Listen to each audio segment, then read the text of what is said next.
Orang itu masuk surga rombongan, pengen mlebu surga, ora iso dhewean, kudu jamaah. Simpulke kalih panjenengan, kira-kira kancane kula niku wong apik napa wong elek. Tetapi kasusnya untuk sholat berjamaah itu tetap Fatihahnya dibaca secara borongan. Assalamualaikum warahmatullahi wabarakatuh.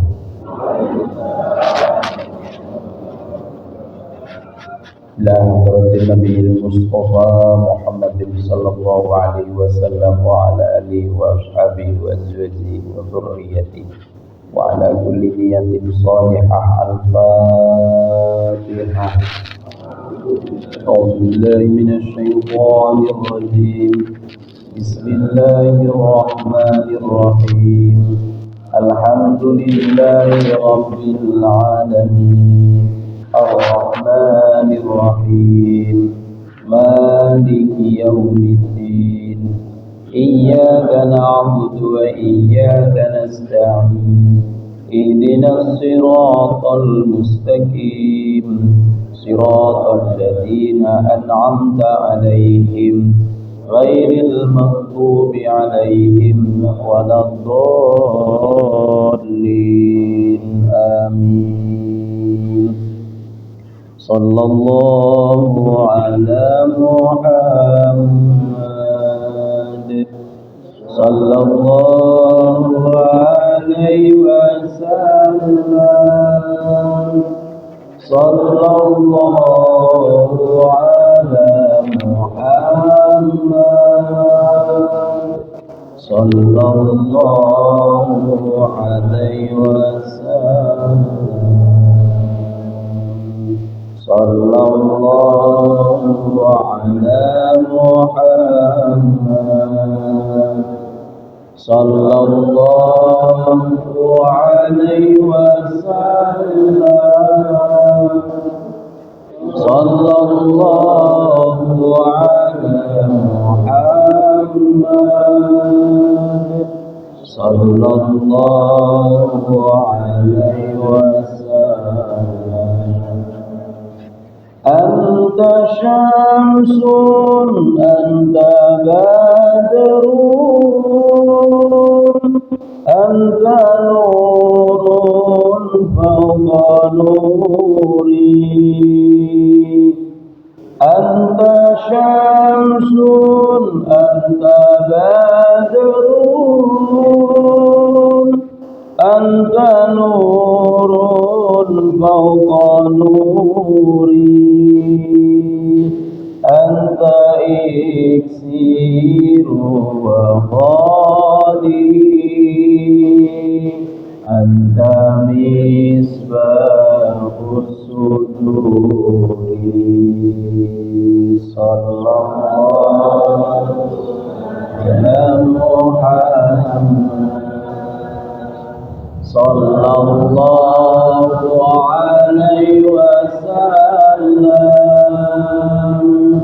Sallallahu ala Muhammad sallallahu alaihi wasallam. Ya Habibi ya Muhammad ya arushal khafiqaini. Ya Habibi ya Muhammad ya arushal khafiqaini.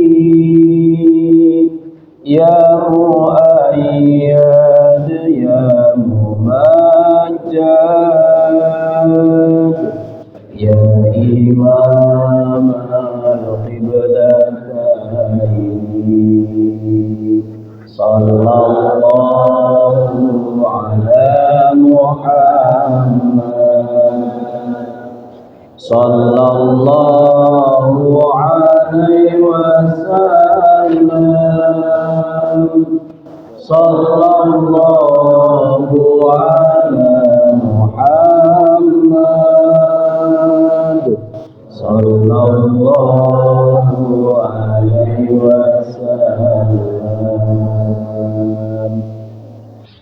Alhamdulillah alladzi ja'ala hadha syahra syahrul miladiyah.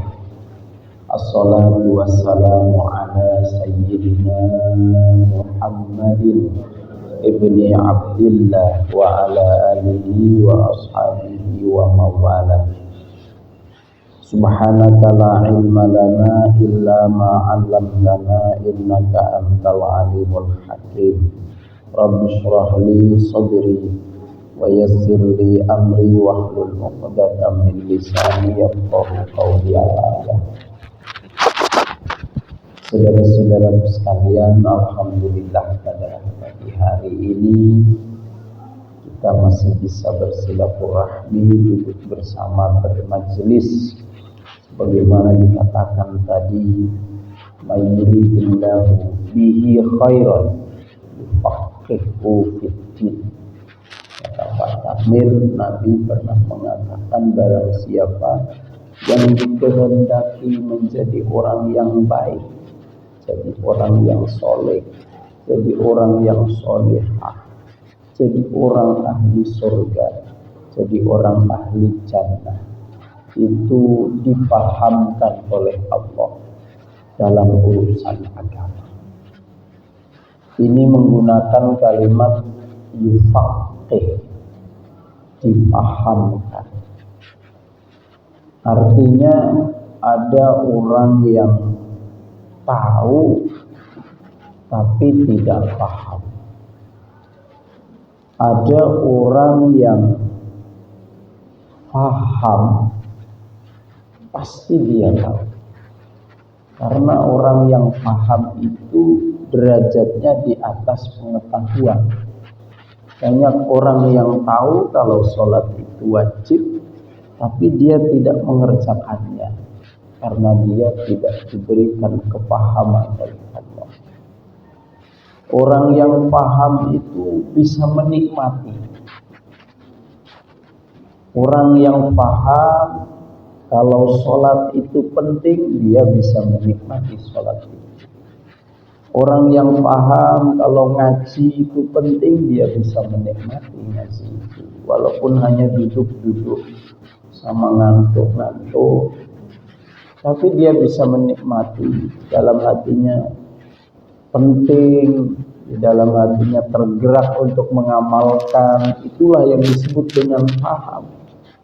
Berapa banyak saudara-saudara kita yang tahu sholat itu wajib, puasa itu wajib, haji itu wajib, tapi dia tidak melakukannya. Itu ciri orang yang tahu tapi tidak paham. Dipaham itu tahu, terus kemudian diberi hidayah oleh Allah untuk bisa mengamalkannya dan bisa menikmatinya. Itu namanya orang yang paham. Seperti orang yang tahu lukisan itu bagus, kadang kita hanya mengetahui saja, oh ya bagus, sudah.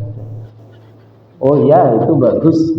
Tapi kalau orang yang paham di dunia lukis melukis itu dilihat bola balik. Kita yang kadang-kadang cuma tahu toh ngopo toh kaya ngono. Ya kita tahu itu bagus ya, tulisannya apa itu. Tapi ada orang yang paham karena dia memahami ilmu lukisan sehingga dia bisa menikmati. Begitu juga berbagai macam syariat yang diperintahkan oleh Allah kepada kita semua. Ada orang yang sekedar tahu, tapi ada orang yang oleh Allah diberikan hidayah bisa memahaminya. Makanya kenapa di dalam hadis ini yang memahamkan itu bukan manusia. Coba lihat. Barang siapa yang dikehendaki oleh Allah baik, yufaqih, pelakunya, subjeknya itu Allah, difahamkan oleh Allah dalam urusan. Berarti kalau ingin tahu saja itu mudah kita usahakan. Kita dengar Ustaz sholat wajib, oh ya saya tahu, itu tahu. Makanya disebut dengan pengetahuan. Tapi kalau pemahaman itu membutuhkan hidayah Allah. Orang banyak tahu tapi tidak paham karena dia tidak diberikan hidayah oleh Allah untuk bisa memahami.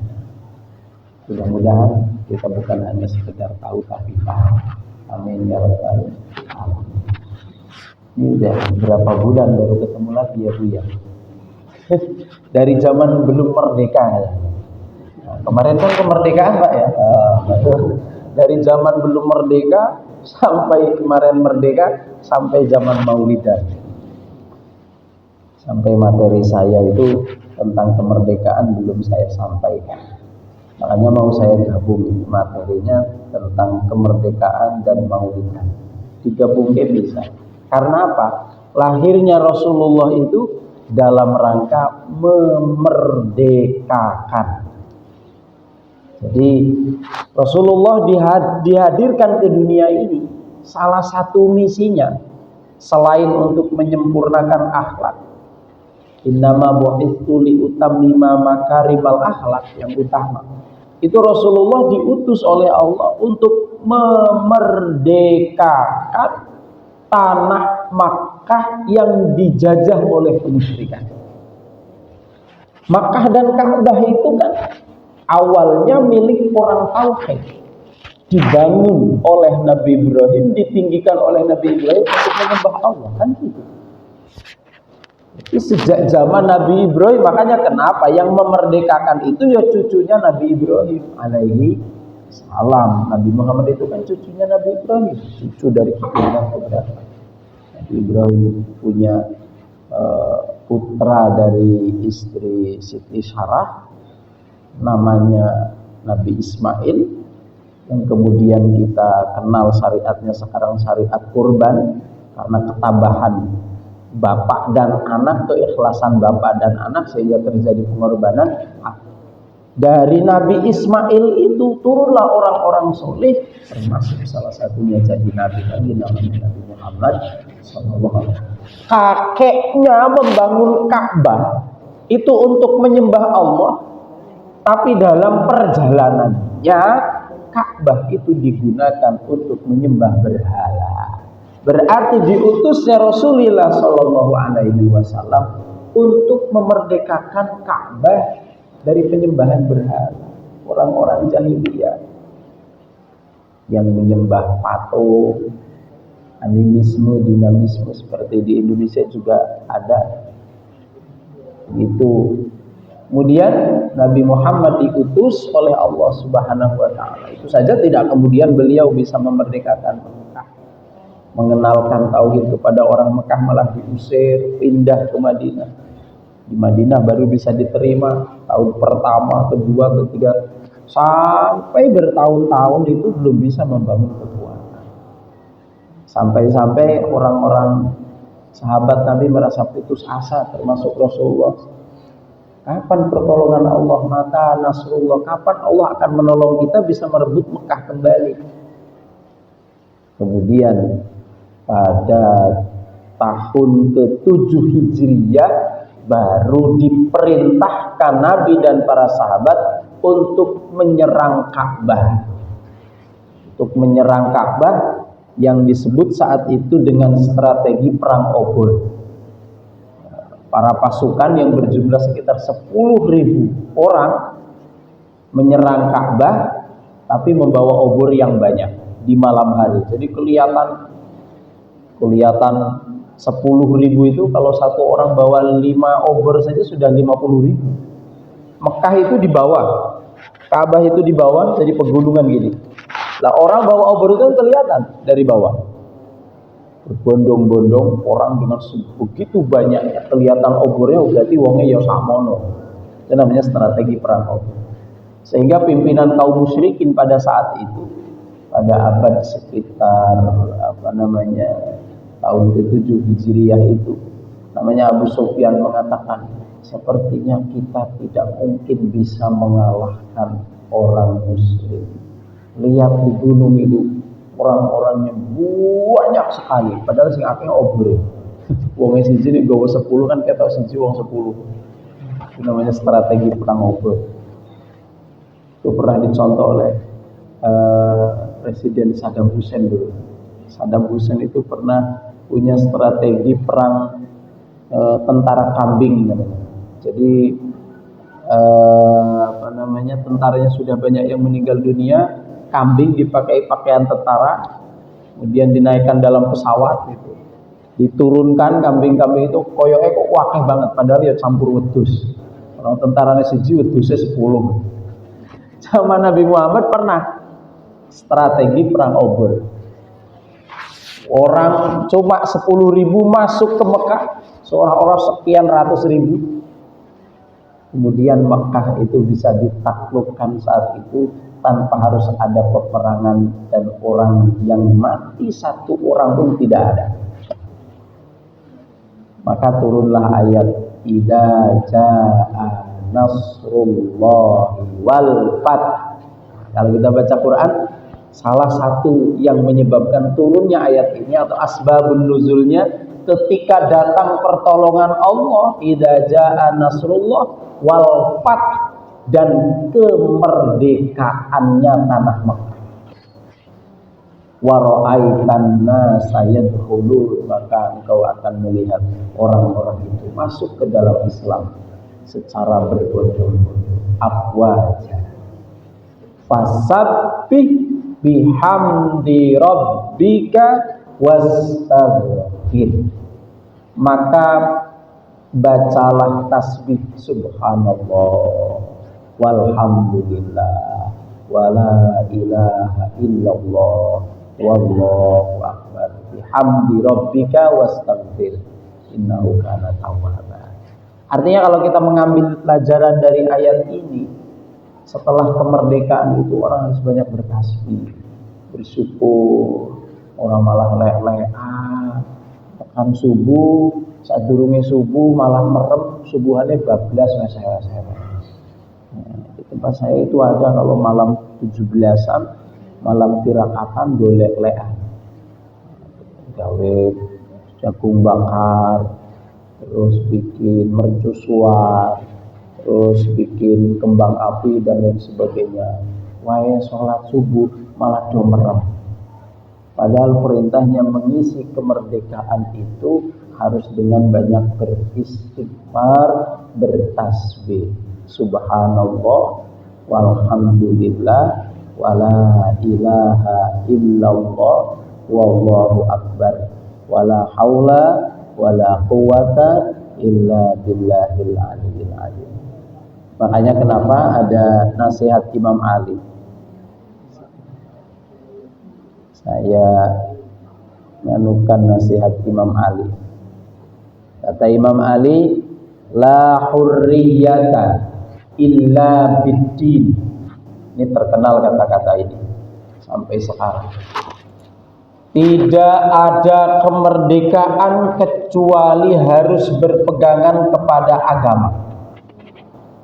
Jadi ingin jadi orang yang merdeka harus paham tentang agama, mengamalkan agama. Insya Allah kita merdeka. Walaupun negara kita sudah merdeka, tetapi kita tidak beragama, tidak mengamalkan agama, kita tidak akan merdeka selama kita tidak berpegangan dan tidak mengamalkan agama.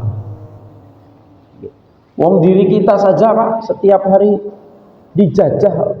Kita itu tidak lepas dari penjajahan. Siapa yang menjajah? Setan dan iblis menjajah kita. Setiap hari, bukan hanya setiap hari, setiap waktu kita dijajah. Piye carane ben ora salat, piye carane ben ora poso, piye carane ben ora ngaji, piye carane ben ora sedekah, dijajah. Kita tahu hal-hal itu hal-hal yang baik. Kita tahu hal-hal itu hal-hal yang membuat kita menjadi orang soleh, tapi kita tidak bisa mengamalkannya karena apa? Karena kita dijajah oleh setan dan iblis. Nggak usah ngomong ngaji-ngaji, paling ujung-ujungnya makan bersama. Nggak usah sodako, ngentek no banda murah bakal sugih sampean gitu. Sodako terus, kapan bisa nabung? Mau sodako terus. Itu bisikan-bisikan setan dan iblis selalu datang kepada kita. Makanya kenapa manusia itu ketika diciptakan oleh Allah, wa nafsi wa ma sawaha, jiwa kita ditiupkan ke dalam jasad ini, wa nafsi wa ma sawaha, ketika disempurnakan jiwa itu, apa yang dilakukan oleh Allah? Fa'alhamaha fujuraha wa taqwaha. Pertama kali yang diilhamkan oleh Allah itu potensi keburukannya. Jadi wong niku nek ora usaha, tidak berusaha menjadi orang yang baik, mesti dadi wong elek. Wes tau. Harus kita berjuang menjadi orang baik, itu harus. Sebab kalau kita tidak perjuangkan diri kita menjadi orang yang baik, mesti dadi elek. Mesti.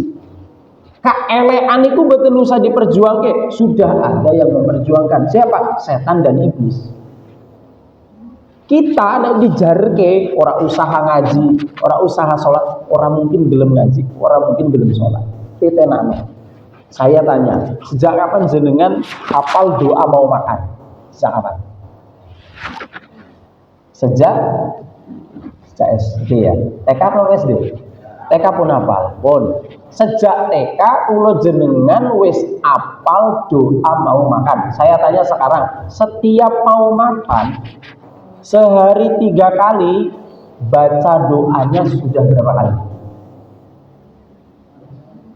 11.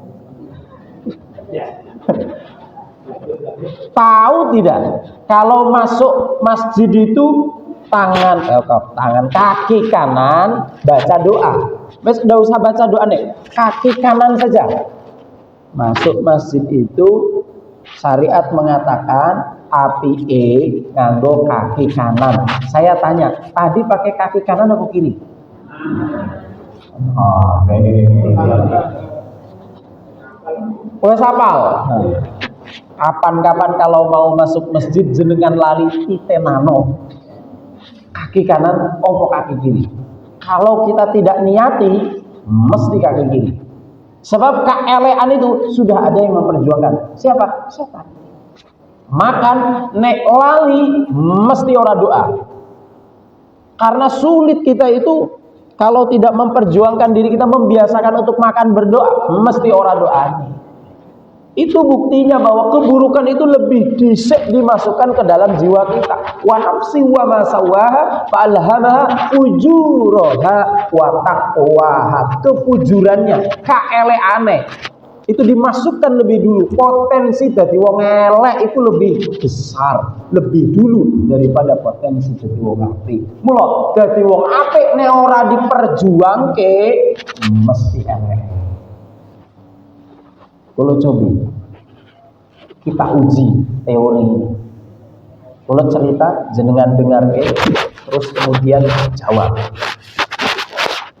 Kalau ditelepon konco lawas dari Jakarta, Assalamualaikum, misalnya sehat. Teman saya pengusaha itu mau ke Semarang, saya mau ke Semarang, lah gimana? Tolonglah. Aku kurang lebih daerah Semarang, tolong nopo. Pesan ke hotel sing paling apik. Hotel loh, orang yang kurang hotel luar. Rumahmu elek yo. Hotel sing paling apik nopo Semarang. Ya engko tak goleki, ayo ono Patra Jasa ya ada. HP ya Patra Jasa ndak apa-apa ya kelas 1. Ya. Satu lagi Ustaz. Apa?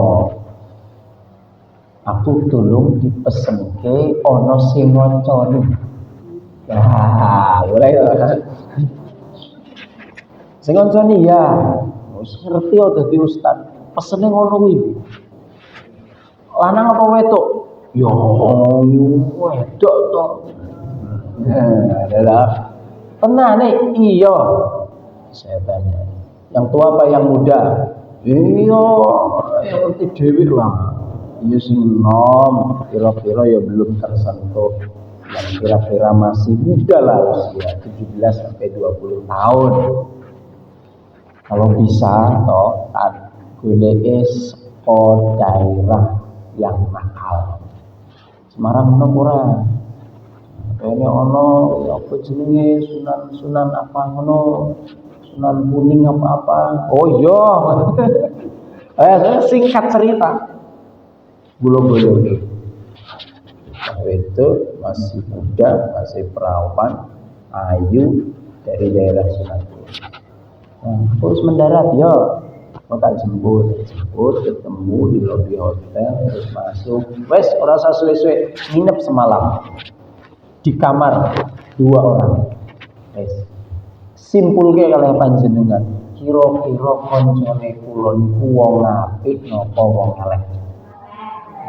Sepakat ibu-ibu. Hebat toh Pak? Paham tentang agama ngono kuwi. Coba kita uji cerita ini. Apa koncone kula niku wong elek? Apa pikiran kita yang jelek? Karena wit wau kula cerita, kula dereng sanjang koncone kula niku lanang napa wedok? Ayo. Nggih mboten. Kula dereng cerita. Iki koncone iki kanca kula wedok jadi pengusaha golek pembantu. Ayo. Urung apa-apa jenengan wis jas iku wong elek. Maka banyak sing mereka geger mergo awake dhewe iku pikiran elek. Terbukti ndak? Fa'alhamaha fujuraha wa taqwaha. Nek ora dadi wong apik mesti eleke. Urung apa-apa kula jenengan wis elek kabeh. Ya betul. Coba jenengan, Ustaz, niku rencange lanang napa wedok? Mula saya pasti kula jawab wedok. Oh. Gimana? Oh ya Allah, padahal kula jenengan mireng ceritanya sampai tuntas. Oh ya Allah, kok apik men wong pengen nyelametke kan gitu. Ini buktinya bahwa kebaikan itu harus kita perjuangkan, harus kita usahake dadine wong apik. Wong kita melu ngaji wae pikiran wis kaya ngono kok. Apa meneh sing ora ngaji, apik wae diomong elek. Apa meneh elek, wis tambah kaya belek. Ini loh. Makanya hidup kita ini adalah perjuangan, hidup kita ini adalah dalam rangka memerdekakan minimal diri kita sendiri. Sampai tauhid yang ada di dalam hati kita bawa sampai mati dengan kalimat terakhir la ilaha illallah. Itulah kemerdekaan yang sesungguhnya ketika kita bisa mengalahkan setan yang iblis, setan dan iblis yang selalu setiap saat menggelincirkan pikiran kita sing kudune elek terus, menggelincirkan ucapan kita sing kudune elek terus, menggelincirkan perbuatan kita sing kudune karepe dekne elek terus. Jadi hidup ini adalah memerdekakan diri kita sendiri sampai mendapatkan kemerdekaan yang sesungguhnya dengan kalimat la ilaha illallah yang disebut dengan kemerdekaan husnul khotimah. Sapa apa wis ora lulus. Nah, baik, kita lanjutkan. Makanya kita kata Imam Ali, la hurriyat illa biddin. Kepengen merdeka, kalau aku harus berpegang teguh kepada agama. Bagaimana caranya?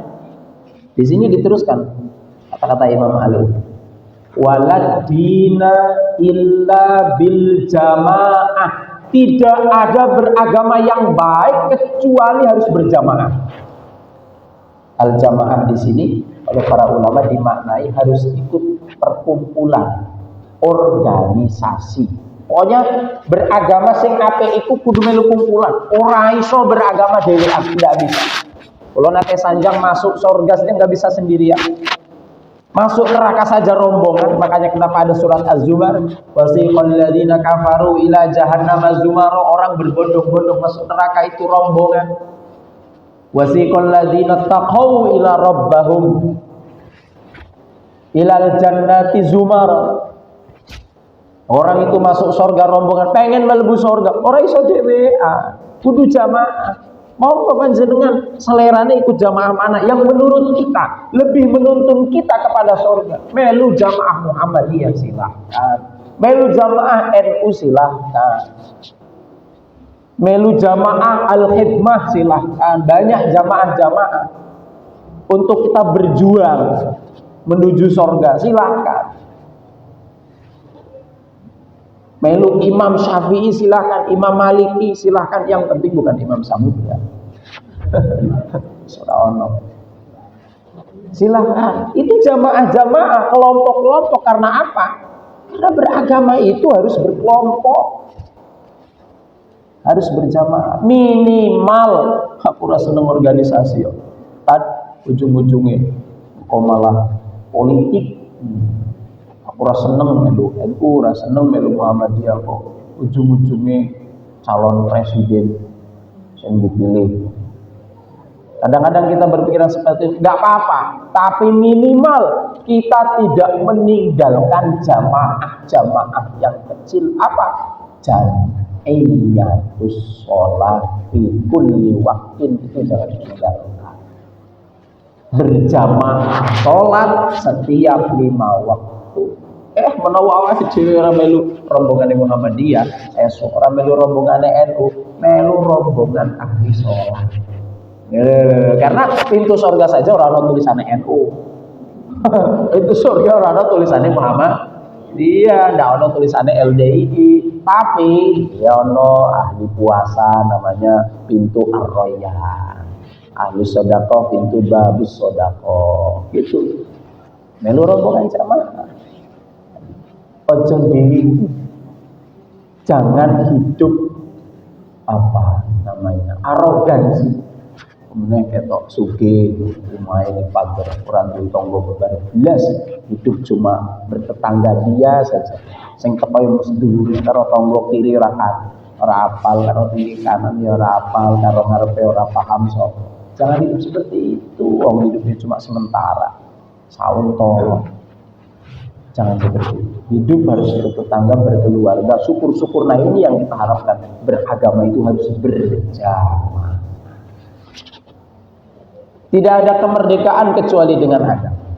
Tidak ada cara beragama yang baik kecuali berjamaah. Bagaimana berjamaah yang baik, Ustaz?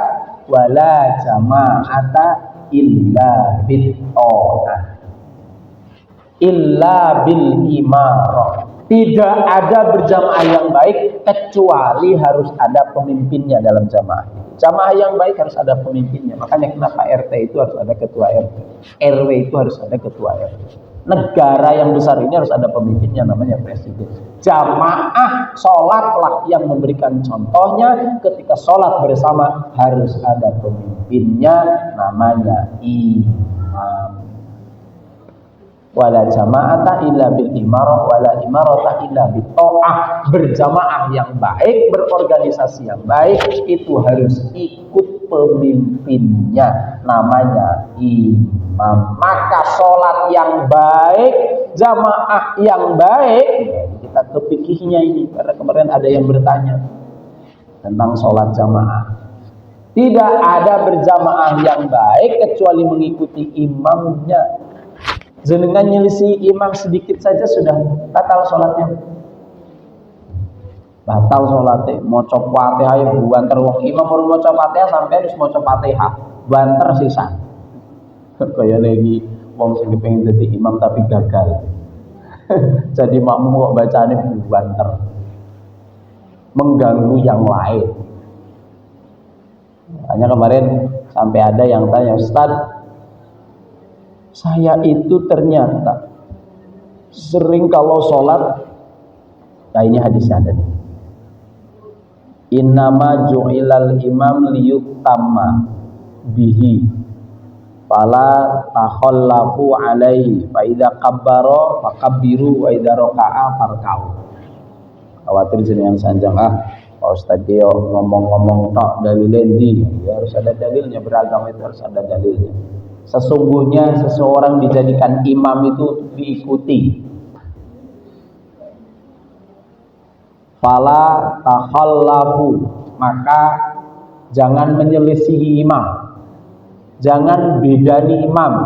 Imam baru ruku jenengan langsung nyungsep sujud, batal salatnya. Fa idza kabbaro fakabiru, kalau imam takbir jenengan baru itu takbir. Imam belum mulai jenengan sudah takbir, enggak sholat jamaah, enggak sah itu jamaahnya. Bukan hanya enggak sah, tapi bukan hanya tidak sah jamaahnya, tapi enggak sah sholatnya, karena panjenengan niatnya sudah sholat berjamaah. Ketika kita sudah takbir duluan, imam belum takbir, tidak sah sholatnya, bukan tidak sah jamaahnya. Maka jangan beda di imam. Fa idza kabbaro fakabiru, imam takbir jenengan ikut takbir. Wa idza raka'a farka'u, imam ruku panjenengan baru ikut ruku. Ini Nabi yang mengatakan begitu. Nah, kemarin ada yang tanya, Ustaz, saya itu termasuk orang yang sholatnya bacaannya lama, jadi nosing maca Fatihah suwe bismillahirrahmanirrahim, alhamdulillahirabbil alamin, arrahmanirrahim. Gimana kalau saya belum selesai Fatihah, imam sudah ruku? Pernah enggak jenengan kayak gitu?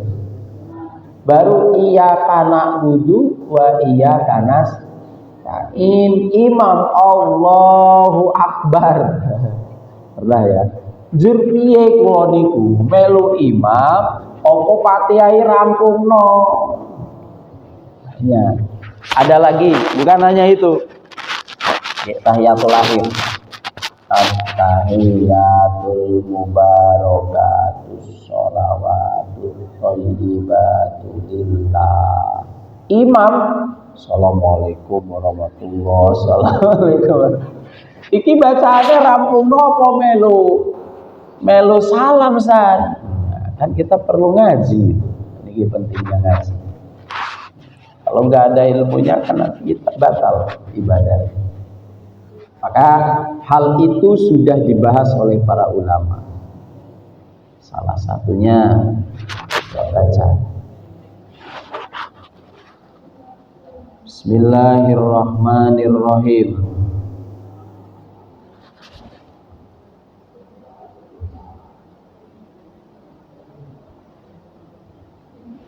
Ketika imam bacaannya cepat, sementara makmum batiul qiraah. Batiul qiraah itu bacaannya telat. Wa in wajadal imam fil qiyami qabla ayyarka'a, apabila imam sedang berdiri, waqafa ma'ahu wa in adraka ma'ahu qabla ruku zamanan yasaul Fatihah binisbati lil wasiti al mu'tadil fa huwa muwafiqun fayajibu alaihi itmamul Fatihah. Intinya begini, kalau makmum sedang membaca Fatihah, imam kemudian ruku, maka panjenengan boleh menyempurnakan Fatihah, itmamul Fatihah, wa yugtafaru lahu at-takhallufu bi salasati arkanin. Walaupun imam sudah ruku kemudian iktidal, panjenengan boleh menyempurnakan Fatihah, yang penting tidak ketinggalan 3 rukun. Itu boleh. Contoh, panjenengan datang, Allahu Akbar, Bismillahirrahmanirrahim, imam sudah selesai baca surat dan siap-siap untuk ruku, panjenengan baru Bismillahirrahmanirrahim, alhamdulillahirabbil alamin, arrahmanirrahim. Imamnya langsung Allahu Akbar. Nah, jenengan mikir iki Fatihah rampung ke opo dipedot, kan ngoten. Maka kalau kira-kira Fatihah itu bisa jenengan selesaikan, imam ruku kemudian iktidal, jenengan bisa nyusul sebelum imam sujud, boleh diselesaikan. Nah, bisa diterima ndak bahasa ini? Kira-kira imam cuma rukuk toh, Allahu Akbar, sami Allahu liman. Jangan sampai imam sujud jenengan baru ruku, gitu loh maksudnya. Nah, kira-kira mau iya karena mudah ya karena ihdinas siratal mustaqim kan tinggal siratal ladina. Siratal ladina an'amta alaihim ghairil maghdubi alaihim waladdallin. Amin. Imam itu baru i'tidal, jenengan sujud, jenengan ruku, enggak apa-apa. Paham ya? Yang membatalkan sholat jamaah jenengan itu adalah ketika imam sujud, jenengan baru ruku. Imam sudah sujud, jenengan baru turun. Allahu Akbar. Nah, imam mau sujud kok. Kecuali kalau imam mau sujud, jenengan mau ruku, nggak masalah. Imam mau sujud, Allahu Akbar, jenengan baru ruku. Allahu Akbar, sami Allah liman hamidah, terus nyusul, itu boleh. Jangan sampai imam sujud, jenengan baru ruku. Itu termasuk makmum muwafiq, makmum yang bisa mengikuti imam. Kalau panjenengan kira-kira ndak bisa nyusuli itu, baru saja bismillahirrahmanirrahim, alhamdulillahi rabbil alamin, imam langsung ruku, waduh iki aku isih akeh, maka langsung ruku, ra usah Fatihae dirampung. Maka itulah yang disebut dengan makmum masbuk. Jadi makmum masbuk itu bukan makmum yang ketinggalan satu rakaat. Awake dhewe kan kadang-kadang waduh aku ketinggalan sak rakaat, aku masbuk, engko tambah meneh sak rakaat. Kadang-kadang memahaminya kan gitu ya. Padahal bukan. Makmum masbuk itu batasannya tidak bisa membaca Fatihah di rakaat pertama bareng imam dengan sempurna. Itu yang disebut dengan masbuk. Jadi jenengan iku rakaat pertama tadi subuh baru datang, Fatihah ora sempurna mung bismillahirrahmanirrahim, terus ikut senajan tidak berdiri lagi, ora nambah rakaat, jenengan sudah dihitung masbuk.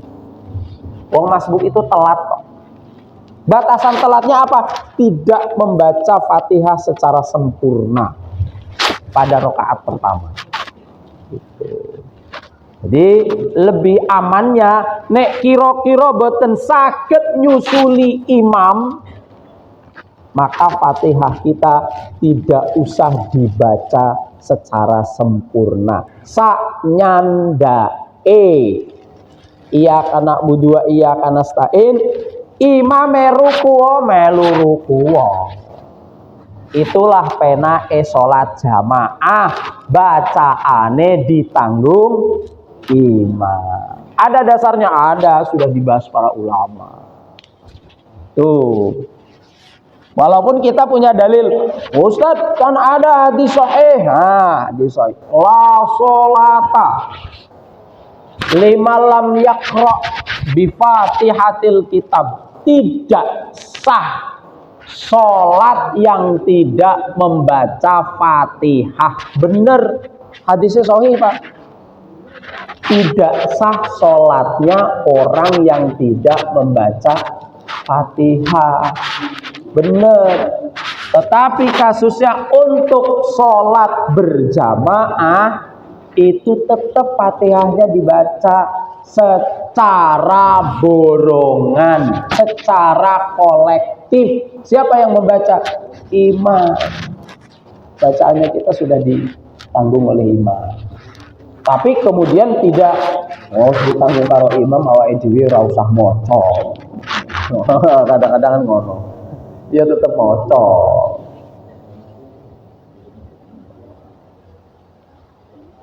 Yang kedua, beda kasusnya dengan tahiyat. Nah, makanya perlu dijelaskan. Kalau tahiyat ini termasuk rukun sholat. Minimal sampai sholawat. Jadi at-tahiyyatul mubarakatus shalawatut thayyibatu lillah. Assalamu alayka ayyuhan nabiyyu wa rahmatullahi wabarakatuh. Assalamu alayna wa ala ibadillahi sholihin. Asyhadu an la ilaha illallah wa asyhadu anna muhammadar rasulullah. Terus Allahumma sholli ala sayyidina Muhammad. Itu batasnya. Kalau sudah membaca sholawat kepada Nabi, walaupun hanya Allahumma sholli ala Muhammad atau ala Sayyidina Muhammad, panjenengan salam, itu sudah sah.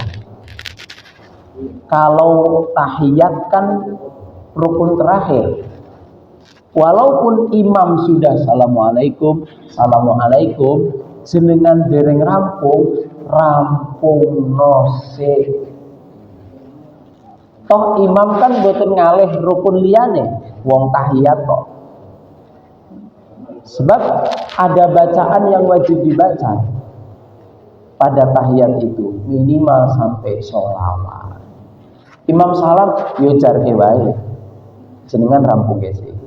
Allahumma sholli ala sayyidina Muhammad wa ala sayyidina Muhammad kama shallaita ala sayyidina Ibrahim wa ala sayyidina Ibrahim wa barik ala sayyidina Muhammad wa ala sayyidina Muhammad kama barakta ala sayyidina Ibrahim wa ala sayyidina Ibrahim fil alamin innaka Hamidum Majid. Assalamualaikum warahmatullahi wabarakatuh. Assalamualaikum warahmatullahi wabarakatuh. Walaupun imam sudah salam dari tadi, dirampung biasa. Bapak Ibu yang dimuliakan oleh Allah.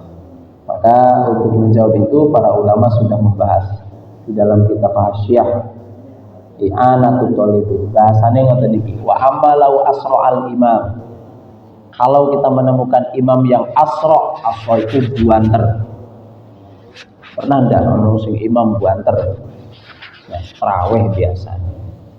Di alam yudrok ma'ahul makmum, sekiranya makmum itu tidak bisa mengikuti imam. Zamanan yasa'ul Fatihah, pada waktu membaca Fatihah itu bacanya cepat meniki imam. Kalau jenengan sholat di masjid mana gitu, fa innahu yajibu 'alal makmum ayyarkah. Maka kalau menemukan kasus kayak gitu, makmum tetap wajib ikut ruku ma'al imam, bersama imam. Wa yatrakaha, dan boleh meninggalkan Fatihah. Ditahammulil imam laha, karena bacaannya sudah ditanggung oleh imam. Walau fi jami'ir rakaat, walaupun pada setiap rakaat. Sah sholatnya Ustaz? Sah sholatnya. Sudah dibahas oleh para ulama, walaupun makmum bacaannya tidak sempurna Fatihahnya, tapi mengikuti imam hukumnya wajib. Monggo kalau ada yang mau ditanyakan. Tidak ada kemerdekaan yang sempurna kecuali harus dengan agama. Tidak ada cara beragama yang baik kecuali harus berjamaah. Tidak ada jamaah yang baik kecuali harus ada pemimpinnya, dan pemimpinnya diikuti. Maka mari kita bersama-sama ikuti pemimpin, termasuk negara kita yang akan mencari pemimpin besok. Monggo silahkan panjenengan istiad piyambak. Mau yang Ganjarian silahkan, mau yang Anisian yo silahkan, mau yang Probowian yo silahkan. Sing penting ojo milih kula mergo ora milih calon. Silakan, ora usah udur-uduran. Tapi kalau di kota itu sudah pada dewasa, silakan. Yang penting kita tetap jamaahnya bersama imam. Monggo Pak. Waalaikumsalam warahmatullahi wabarakatuh. Terkait dengan dosa ada konsekuensi ketika seseorang itu berusaha, tetapi berusahanya itu salah, seperti tadi menurut Pak Ustaz, dengan orang yang berusaha, biasanya ketika orang yang berusaha itu kan belakang dari namanya tindakan nakal. Iya. Seperti yang berhubung antara itu orang yang sesuai dengan kita. Iya. Biasanya kita kalau orang yang berusaha tidak baik, Iya. ngomong apa. Iya. Ini yang kalau ada dalil yang mengatakan dosa antara berusaha dengan berusaha yang Iya. tidak. Baik.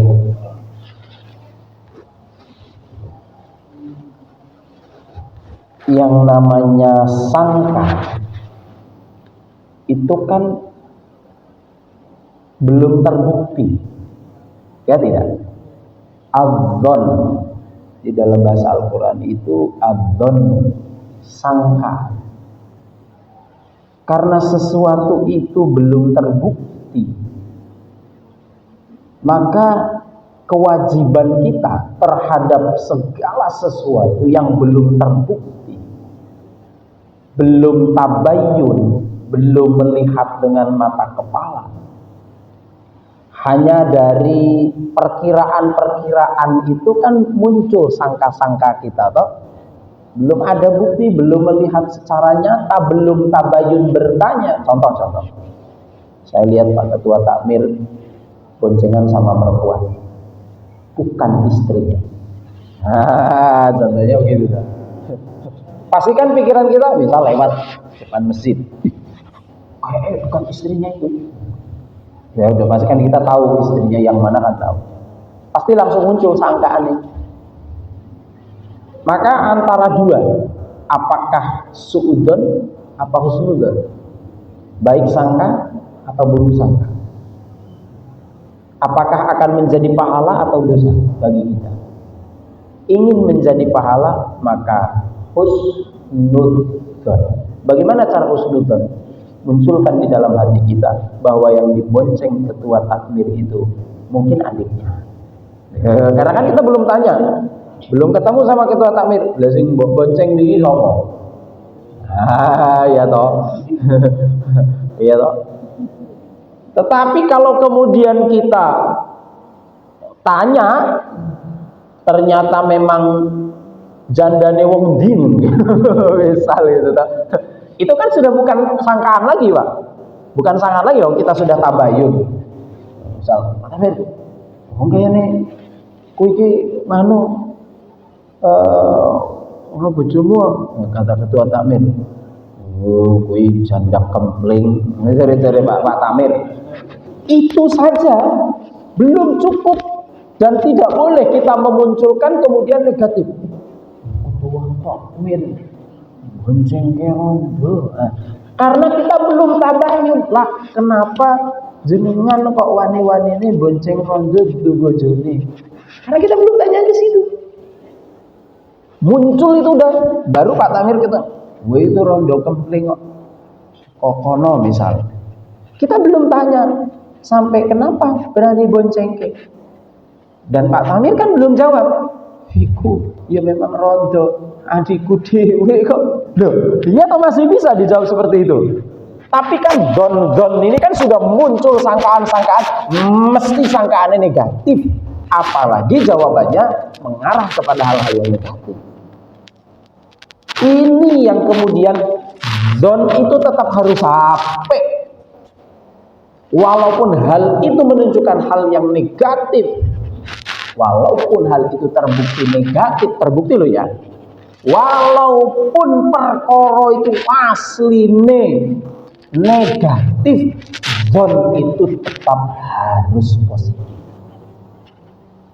Karena suudzon itu dosa. Baik itu terbukti zonnya itu benar, apalagi salah.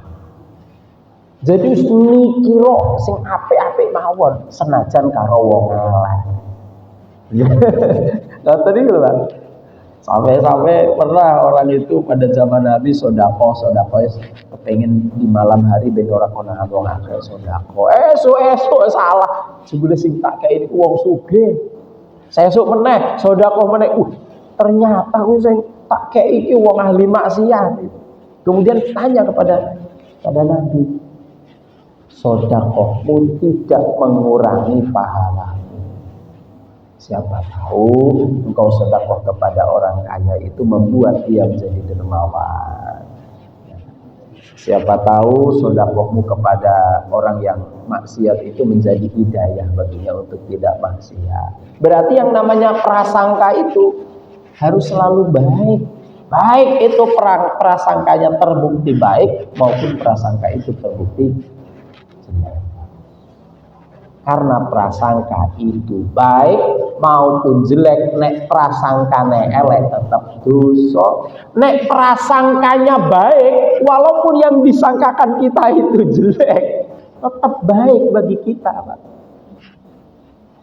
Contoh kita lihat, wong runtang runtung ngono ki urang karo bojone, tapi sangkaannya kita sudah baik. Oh, yang paling adine yae. Lah tetap jadi baik bagi kita. Baik bagi kita itu. Jadi prasangka itu adalah persangkaan yang muncul satu arah. Jadi dosa atau tidak itu tidak bergantung kepada apa yang kita sangkakan benar atau tidak. Prasangka kita tetap baik walaupun yang kita sangkakan itu buruk. Prasangka kita itu tetap akan menjadi dosa baik yang kita sangkakan itu benar maupun tidak. Elek utawa orang, prasangka elek itu tetap elek. Elek utawa orang, prasangka kita baik itu tetap menjadi pahala. Bisa diterima Pak ya? Kula wis mikir apik wae. Karo sapa-sapa mikir apik. Iku wong apik. Copet ya disangka apik. Akhirnya melu kelangan. Apa-apa, tetap kita hati-hati. Wonten lho. Ibu-ibu ada yang mau tanya? Ini monggo.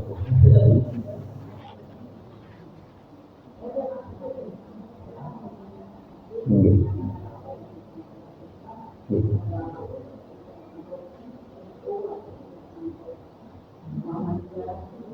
Nggih.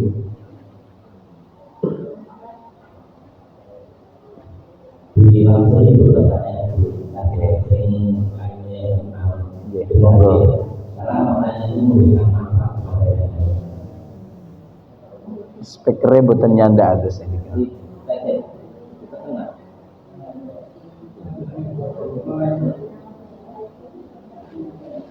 Di sini tidak ada yang nyampe.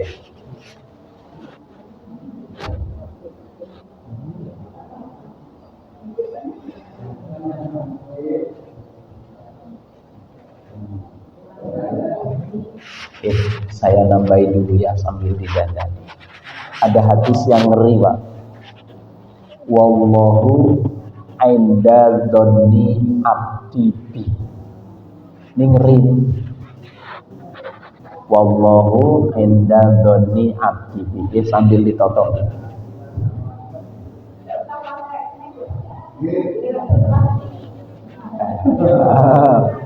Tanpa mix suaranya sudah kenceng loh.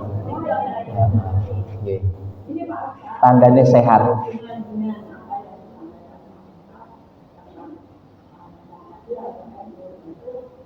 Kesimpulan saya, apakah sholat itu tidak boleh dipolitik? Satu. Yang kedua, tadi kita harus manut pada pimpinan. Sehingga kalau pimpinan Baik. Ya, bagus.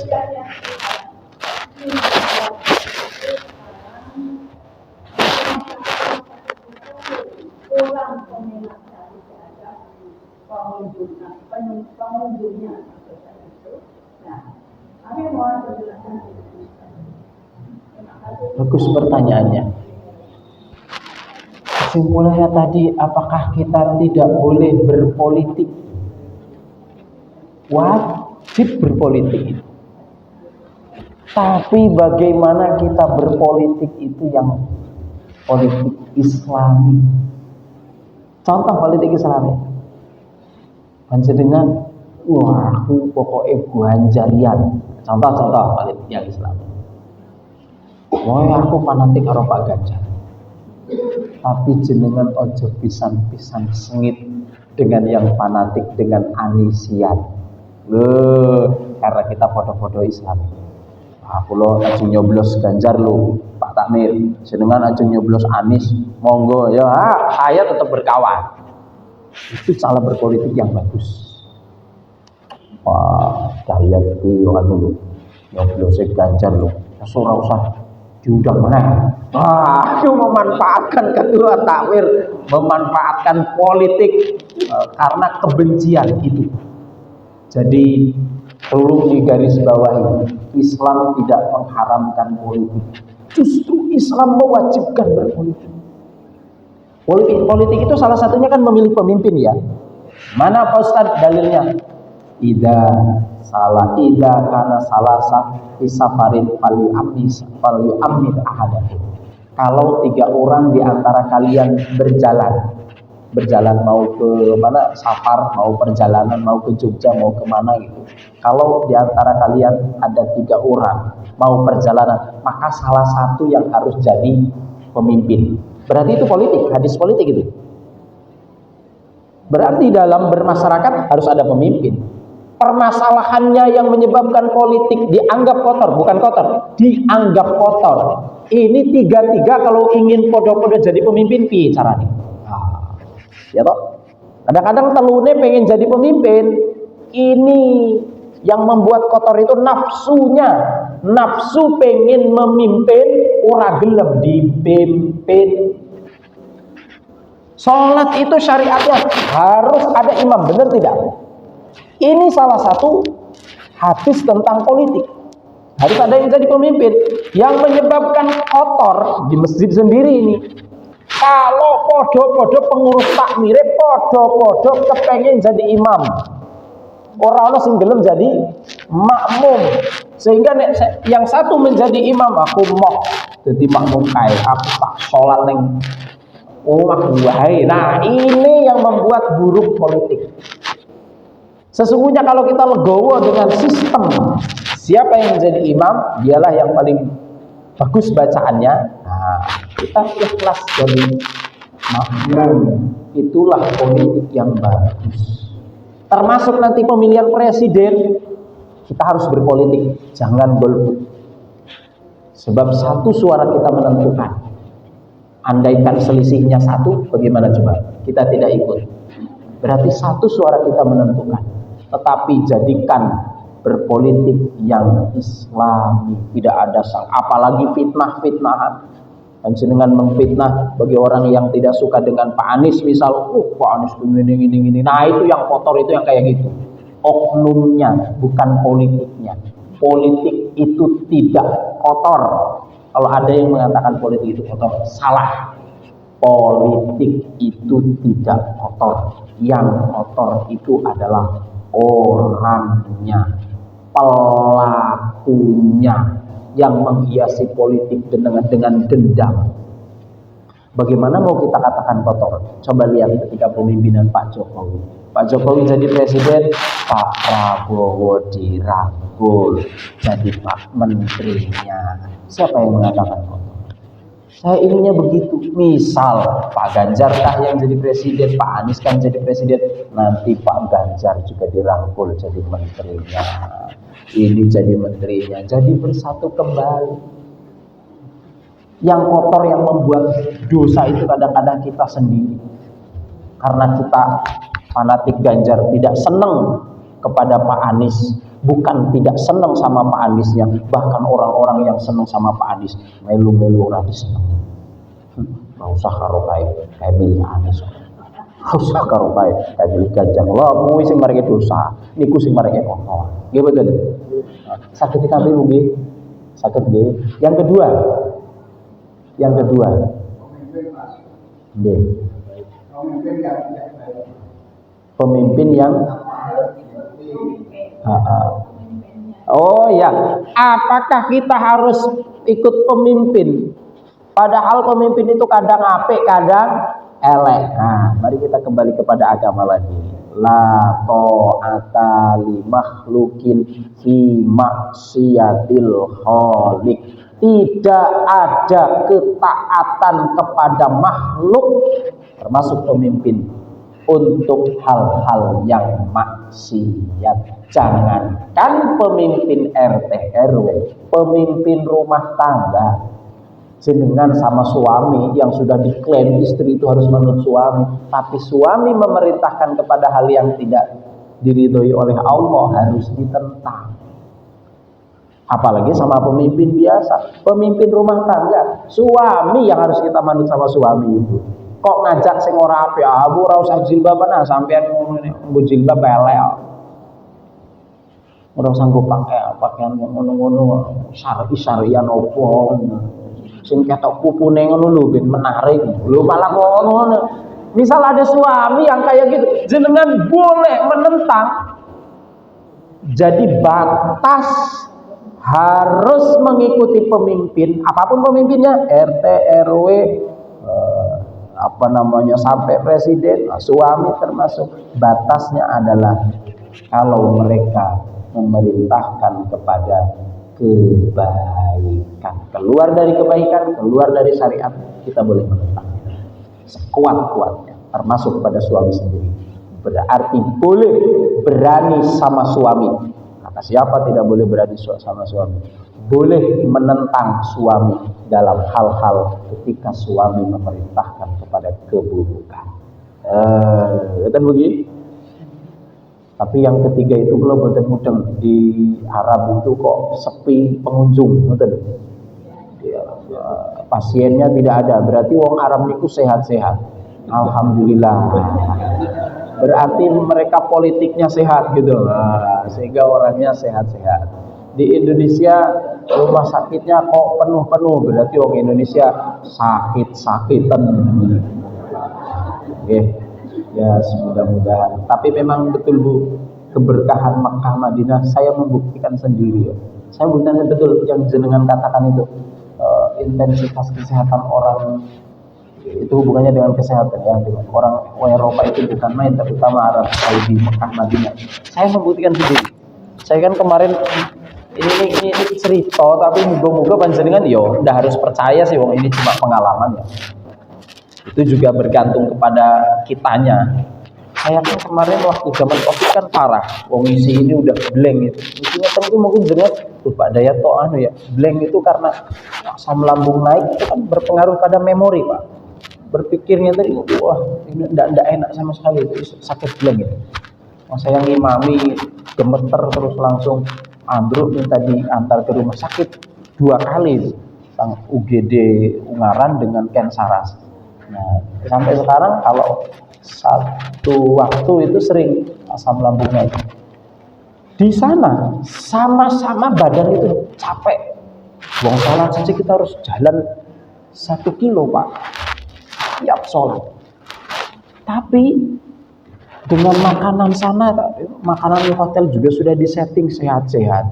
Kita pikiran sudah tidak mikiri apa-apa, mikirnya cuma sholat, baca Quran, sholat, baca Quran, sholat, baca Quran, cuma itu aja. Orang yang umroh haji kan cuma itu aja. Mikir apa mereka? Sholat, baca Quran, rumah, hutang, anak, dilalui kabeh. Sehat itu. Di sana makan enak, makanan orang Arab, nasinya nasi kayak gitu, enak. Enggak ada istilah sakit ini. Asam lambung sama sekali nggak ada gangguan. Berarti ternyata kesehatan itu betul apa yang dikatakan oleh medis karena mereka ahlinya. Salah satunya karena pikiran kita. Coba kalau kita bisa memanage pikiran itu di Indonesia gitu, terus orang usah mikiri utang, senajan duwe utang, orang lunas gitu. Ya tapi disauri. Gitu. Pikiran itu penting, Pak. Manajemen stres itu penting. Ora usah mikiri anak. Anak rezekine dhewe-dhewe ya ora iso, tetep kepikiran anake dhewe gitu kan. Jadi yang membebani hidup kita itu adalah pikiran. Makanya manajemen pikiran itu penting. Bagaimana memanage pikiran? Ayo dekatkan diri kita kepada Allah. Imbangi dengan mikiri agama, mikiri Gusti Allah, mikiri sholat kita, mikiri kedekatan kita kepada Allah, mikiri tahajud, itu yang kita pikiri. mikiri sesuk nek dihisab karo Gusti Allah piye terus gitu loh, diimbangi. Sehingga dengan kita banyak memikirkan urusan akhirat, mikiri dunia ini enteng. Enggak percaya, buktikan saja. Ora usah dipikiri, anak wis kuliah ning kono wis jalan kuliah wis, awake dhewe kene ora usah dipikiri teman-teman. Wong wis duwe bojo kan udah dipikiri. Jadi berpikirlah yang ringan-ringan saja urusan duniawi. Nimbanginya bagaimana? Perberat pikiran kita dengan mikiri urusan akhirat. Ini caranya aku bengi-bengi. Nah, kan kudu dipikiri nih. Aku bengi-bengi. Jangan perlu aku minta tahajud. Nah, itu kan kudu dipikiri. Akhirnya HP dipasang. Pasang alarm. Nah, itu kan harus dipikiri. Ini caranya aku ngaji. Sertup ngaji. Nah, itu bisa ngenteng-ngentengi pikiran kita terhadap urusan dunia yang kadang-kadang menyebabkan kita mudah sakit. Ya, mugi-mugi dan diparingi kesehatan dari Allah Subhanahu wa taala. Makan jawabannya kula mugi. Kasih nggih.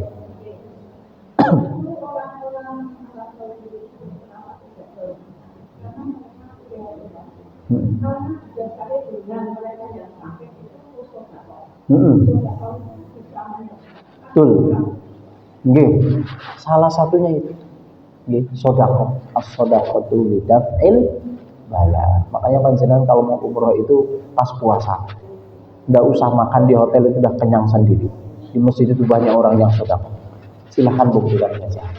Nah, ini juga Ibu ngajak bagaimana kita sedekah supaya pengajiannya jalan terus. Al-Fatihah. A'udzubillahi minasyaitonir rajim. Bismillahirrahmanirrahim. Alhamdulillahirabbil alamin. Arrahmanir rahim. Maliki yaumiddin. Iyyaka na'budu wa iyyaka nasta'in. Shiratal mustaqim.